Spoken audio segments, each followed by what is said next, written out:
All right, we're back again with another episode of Roofer Reflections. I'm really excited to have Austin here. Austin, thanks for taking the time. Yeah, thanks for having me. Yeah, I mean, I think one of the things that stood out with you is, third generation roofer. Yeah, my grandfather bought a business. The company was only about 5 years old when he bought it, and took it over. And now he has since passed away, and my dad and I are running it. And my dad's about to retire and passing it on to me. How early did you start helping out or hanging around the business? Well, the business used to be located at my grandparents' house, so I was around it a lot growing up. And then kind of all through high school, I helped my dad weekends and after work, like after school, I'd come and help him bend metal in the sheet metal shop, and then go do patch and repair work on the weekends with him. So kind of been around it most of my life. Going through high school, going through university, what'd you do? Did some extracurricular activities, did some golfing, did a business group called DECA, and it was like more of like a marketing program, and that's where I kind of got into the business side of things.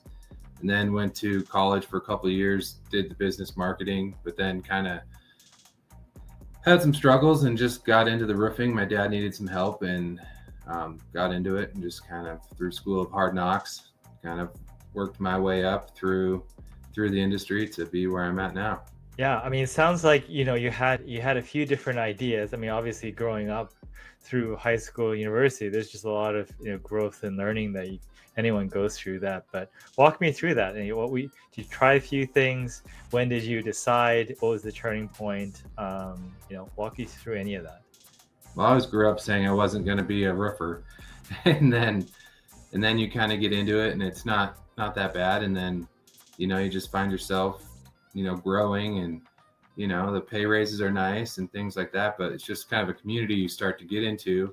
You start gaining the knowledge and trying to set yourself apart from everyone and be really good at something. And that's always my goal, is to be able to help people and express the knowledge and to help them solve problems. And so that's kind of where it started. I was always looked at it as I always had a job in the family business, and didn't know if that's what I wanted to get into. And so tried to do a couple different jobs throughout high school and whatnot. And then always just found myself coming back to the roofing. And, my parents were great. They're like, it's your decision. It's up to you. You don't have to do it. There's no pressure. You're more than welcome to try it for a couple of years. And if it's not what you want to do, then, no hard feelings there. So there was never pressure to stay in it or to join it. And you just kind of find yourself doing it. The relationships and learning abilities that you find through it have been really beneficial, and I just found myself in it. And you've been active in those associations as well. And do you what sort of things do you do through those associations particularly? Well, on like the Western States Board, I served as the chairman of the Low Slope Committee for 2 years. I recently got put onto the board of directors to kind of help oversee the direction of the whole association and the direction that they want to go. And I just find it really beneficial to join those associations. I mean, there's a ton of knowledge in there.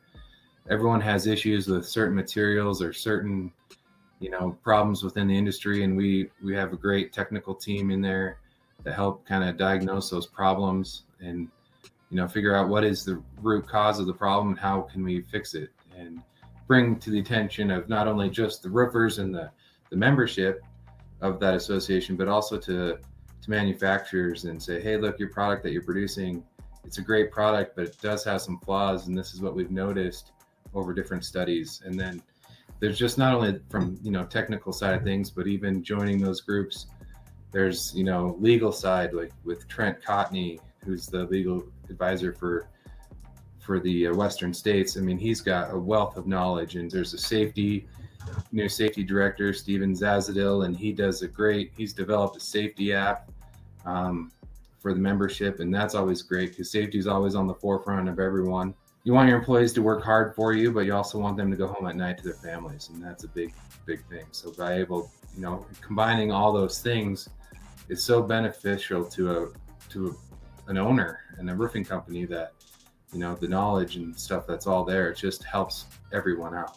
being a part of an association, having the experience that you have, people approach you for advice. Like, what do you tell people that are considering the roofing industry as a career? What sort of advice do you have for them? There's a lot of different ways that you can join it. I mean, you don't have to be the boots on the ground putting the roofs on. I mean, there's even marketing, there's sales, there's different things. Like we have a full metal shop too, so we're fabricating metal trims for buildings.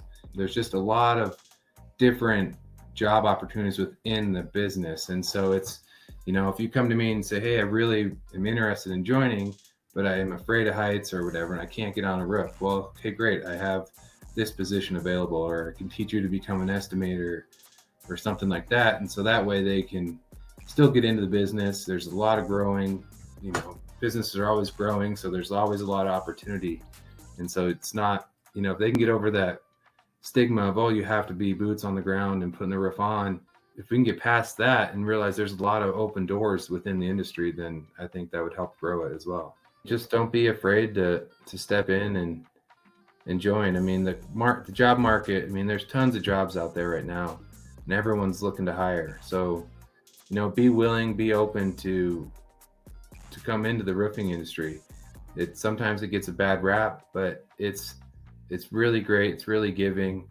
I mean, most people that you meet, they all were hesitant and then they got into it and realized, hey, this is actually a great fit. There's a lot more to it than just putting a roof down. And that's what I think that we need to tell a lot of these young kids is that, hey, it's a great industry. It's it's vast. It has everything you need. If you're great with computers, we have a spot for you. If you're hands-on, we have a spot for you here. And, it's just, there's tons of opportunity. And I think if we can help better promote that and get that out there that, hey, it can be a good fit for anybody.